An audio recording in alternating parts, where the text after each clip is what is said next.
નમસ્કાર મિત્રો, મારી ચેનલમાં તમારું સ્વાગત છે। ગુજરાતમાં અકસ્માતની ઘટનાઓમાં સતત ચિંતાજનક વધારો થઈ રહ્યો છે। સુરતમાં પણ આવો અન્ય કિસ્સો સામે આવ્યો છે, જ્યાં પેપર મિલમાં કામ કરતા મહિલાના બાળકને પોતાની આંખ સામે એક ટેમ્પો ચાલકે કચડી નાખ્યો અને ત્યાંથી ફરાર થઈ ગયો હતો। સમગ્ર મામલે પરિવારમાં શોકનો માહોલ છે। પોલીસે સમગ્ર મામલે તપાસ હાથ ધરી છે। ત્યારે મિત્રો, મળતી માહિતી મુજબ સુરતમાં ગુરુવારે 20 માર્ચે ટેમ્પો ચાલકે 2 વર્ષના નાનકડા બાળકને કચડીને ફરાર થઈ ગયો છે। સુરત જીઆઈડીસી વિસ્તારમાં રોડ નંબર 13 પાસે પેપર મિલ ખાતે મહિલા કામ કરતી હતી। મહિલા પોતાના બાળકને વ્યવસ્થિત જગ્યાએ સુવડાવીને કામ કરી રહી હતી। તેઓમાં પેપર મિલનો ટેમ્પો ચાલક આવ્યો અને બાળકને કચડીને ત્યાંથી ફરાર થઈ ગયો હતો।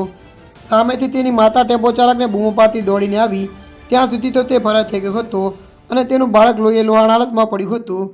બાદમાં તાત્કાલિક ધોરણે બાળકને હોસ્પિટલ લઈ જવામાં આવ્યું હતું, પરંતુ હોસ્પિટલ પહોંચે તે પહેલાં જ બાળકનું મોત નીપજ્યું હતું। ત્યારે મિત્રો, હાલ માટે આટલું। મળીશું નવી અપડેટ સાથે। જો તમને અમારો વિડીયો પસંદ આવે, લાઇક, શેર અને સબસ્ક્રાઈબ કરી નાખજો। ધન્યવાદ।